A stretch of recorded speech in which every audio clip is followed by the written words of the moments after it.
இது இன்றைய மன்னா, இன்றைய மன்னா, இது இன்றைய மன்னா, இன்றைய மன்னா, தன்னா அன்பாழ்வின் மன்னா.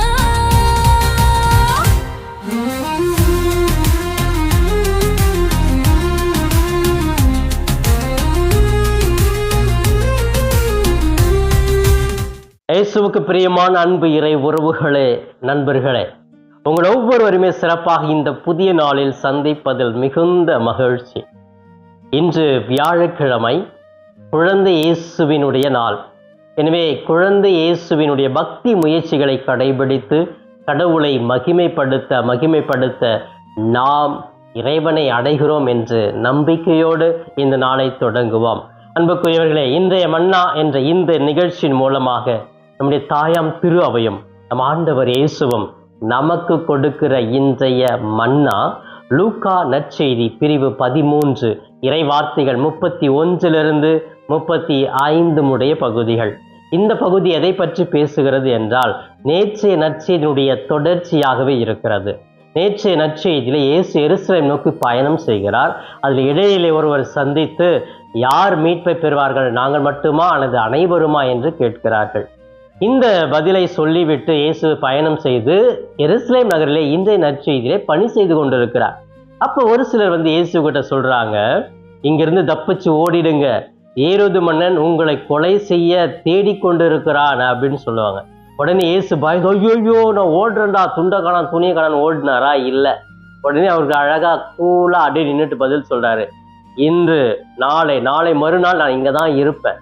இருப்பதோடு மட்டும் கிடையாது, அங்க பேய் பிடித்தவர்களை குணமாக்குவேன், வியாதிகளை குணமாக்குவேன், நற்செய்தி அறிவிப்பேன், பிறகுதான் இந்த இடத்தை விட்டு நான் செல்லுவேன் என்று போய் அந்த நரியிடம் சொல்லும் அப்படின்னு சொல்லி அனுப்புவார்.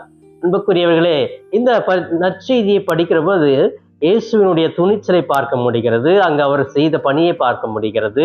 அதே போன்று அந்த எருசலேம் நகரத்தை பற்றி ஒரு செய்தியும் அவர் சொல்லுகிறார். என்ன சொல்லுகிறார்? இந்த எருசலேம் நகரத்தை பற்றி எனக்கு தெரியாதா? ஒரு ஆன்மீக தலம் தான், ஆனா இங்க வந்த அனைத்து இறைவாக்கினர்களையும் கொன்ற இடம்தானே இது. நீங்க எந்த மனிதர்களை விட்டு வைத்தீர்கள்? எல்லா இறைவாக்கினரும் கொன்ற ஒரு பூமியாகத்தான் இருக்கிறது என்று சொல்லி அந்த இடத்தை பற்றியும் அங்கு நடக்கிற அக்கிரமங்களை பற்றியும் இயேசு தெளிவாக போதிப்பதாக இந்த பகுதி அமைந்திருக்கிறது. அன்புக்குரியவர்களை, இந்த பகுதியை நான் முழுமையாக வாசித்து தியானித்ததில் எனக்கு கிடைத்த இந்த பகுதியுடைய மைய கருத்து, கடவுளின் இரக்கமும் மனிதர்களின் கல் நெஞ்சமும் என்று தியானித்தேன். அப்ப கடவுளுடைய இரக்கம் மக்களுக்காகவே இருக்கிறது. மக்களை நல்வழிப்படுத்தணும், அவர்களுக்கு தேவையானதை கொடுக்கணும், அவர்களும் இறங்க வேண்டும் என்று சொல்லி கருணையின் உருவான கடவுள் இயேசு கிறிஸ்து எல்லா புதுமைகளும் செய்து கொண்டே இருக்கிறார். ஆனா அங்க ஒரு சில மக்கள் கல் நெஞ்சம் உடையவர்களாக அவரை எப்பொழுது தீர்த்து விடலாம், அவனை எப்பொழுது அழித்து விடலாம், அவனுடைய செயல்பாடுகள் மக்கள் மத்தியில செல்லக்கூடாது என்று கல் நெஞ்சம் படைத்தவர்களும் அங்கே இருக்கிறார்கள். அவர்களுக்காகவே இயேசு இருக்கிறான், நான் இருப்பேன், இந்த இடத்தை விட்டு போக மாட்டேன் அப்படின்னு சொல்லுகிறார். அன்புக்குரியவர்களே, அப்ப கடவுள் எல்லா மக்களையுமே இரக்கத்தோடு தான் பார்க்கிறார். ஆனால் ஒரு சிலர் கடவுளை ஏற்றுக்கொள்ளாதவர்கள், கடவுளை வெறுக்கிறவர்கள், கடவுளுடைய அனுபவத்தை புரிந்து கொள்ளாதவர்கள் தான் கல் நெஞ்ச மனிதர்களாக மாறிவிடுகிறார்கள். ஆனாலும் கடவுளுடைய இரக்க செயல் ஒருபொழுதும் குறையாது என்று இந்த பகுதி சொல்லுகிறது. அன்புக்குரியவர்களே, இந்த மைய கருத்தை வைத்து நான் 2 நல்ல சிந்தனைகளை கூட தியானித்தேன். ஒன்று, கடவுளுடைய இரக்க செயல் மிக பெரியதாக இருக்கிறது, அவருடைய பணி உயர்ந்த பணியாக மாறுகிறது. பாருங்க, அந்த இடத்துல நான் 3 நாள் இருப்பேன் அப்படின்னு சொல்றாரு. ஏன் உன் உயிருக்கே பாதிப்பையா? பரவாயில்ல, நான் இந்த இடத்துல எதுக்கு வந்தனோ அந்த பணியை செஞ்சுட்டு தான் அந்த இடத்த விட்டு போவேன்.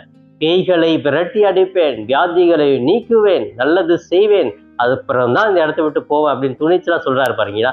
அப்ப அவருடைய பணி எல்லையற்ற பணியாகவே இருக்கிறார், நிரந்தர ஒரு பணியாக இருக்கிறார். அந்த பணிக்காக முக்கியத்துவம் கொடுக்கிறார் என்பதை புரிந்து கொள்ள வேண்டும். அன்புக்குரியவர்களை, நாம் கூட சில நேரங்களிலே ஒரு வாழ்க்கையிலே ஒரு பயம் திகில் வருகிற பொழுது, நமக்கு எதிர்ப்பு வருகிற பொழுது அந்த இடத்தை விட்டு ஓடிடுறோம் இல்லையா? இல்லை, இயேசு சொல்லுகிறார், துணிந்து உங்களுடைய பணியை செய்யுங்க, உங்களுக்கு கடவுள் மீட்பை கொடுப்பார், உங்களுக்கு தேவையான ஆசீர்வாதங்களை கொடுப்பார் என்று தெளிவாகவே இந்த நற்செய்தியிலே இயேசு கிறிஸ்து முன்வைக்கிறார்.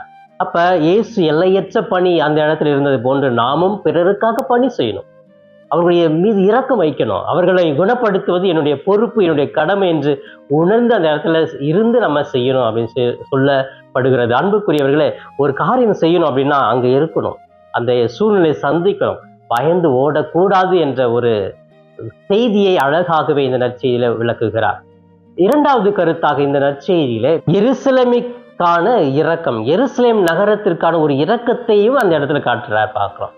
இயேசு பாருங்க, அந்த எருசலேம் நகரம் எப்படி அழிந்து விட்டது. நேற்றைய தினம் நான் சொன்னேன் இல்லைங்களா, அந்த எருசலேம் அப்படின்னு சொன்னாலே ஒரு ஆன்மீக தலமாக இருக்கிறது. எல்லா மக்களும் கடவுளை சந்திப்பதற்காக வருகிற இடம். அந்த இடத்தை சுற்றி வாழ்கிற மக்கள் எல்லாமே என்ன செய்கிறாங்க, பணம் நிறைய கிடைக்க கிடைக்க அவருடைய குணங்கள் மாறுகிறது, அவருடைய செயல்பாடுகள் மாறுகிறது, அவருடைய எண்ணங்கள் மாறுகிறது.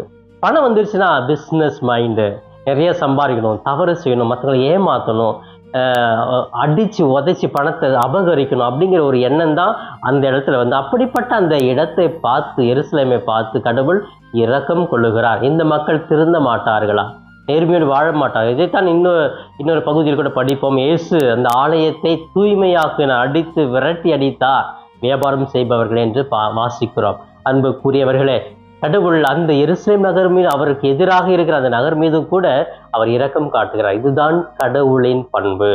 நமக்கு துரோகம் செய்பவர்கள், நம்மை வெறுப்பவர்கள், நம்மை அழிக்க வேண்டும் என்று திட்டமிடுபவர்களையும் நாம் அன்பு செய்ய வேண்டும், அவர்கள் மீது இரக்கத்தை காட்ட வேண்டும் என்ற ஒரு செய்தியை இந்த நற்செய்தியிலே தெளிவாக இயேசு கூறுகிறார். ஆம் அன்புக்குரியவர்களே, இந்த நற்செய்தி பகுதியை மீண்டுமாக நீங்கள் வாய்ப்பு கிடைக்கும் பொழுது படித்து பார்த்து நல்ல பண்புகளை நமதாக மாற்ற முயற்சி எடுப்போம். கடவுளுடைய செயலும் அவருடைய வாழ்வும் நமக்கு பெரிய சான்றாகவே இருக்கிறது. இப்படிப்பட்ட ஒரு முன்மாதிரியான கடவுள் மற்ற மதங்களில் இருக்கிறார்கள் என்று தெரியவில்லை, ஆனால் இயேசு நமக்கு இருக்கிறார். இந்த உதாரணத்தை, இந்த நல்ல குணத்தை நாம் நமதாக மாற்றிக்கொண்டு வாழ முயற்சி எடுப்போம். இப்பொழுது கண்களை மூடி ஜெபிக்கலாமா? எங்களை நேசிக்கும் எங்கள் தாயும் தந்தையுமான இறைவா, உம்மை போற்றுகிறோம், வாழ்த்துகிறோம், ஆராதிக்கிறோம். இதோ இன்று வியாழக்கிழமை குழந்தை இயேசுவை நாடுகிற பல்வேறு மக்கள் இருக்கிறார்கள். குழந்தை இயேசுவின் நவநாளை ஜெபித்து வேண்டுகிற பக்த கூட்டங்கள் இருக்கிறது.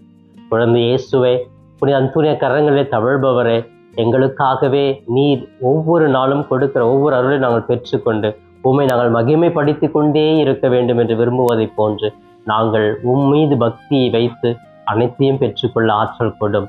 அன்பு தெய்வமே, இதோ இன்றைய மன்னா என்ற இந்த நிகழ்ச்சியை பார்த்து ஜெபித்து கொண்டிருக்கிற ஒவ்வொரு பிள்ளைகளையுமே உம்முடைய பாதம் ஒப்புக் கொடுக்கிறேன்.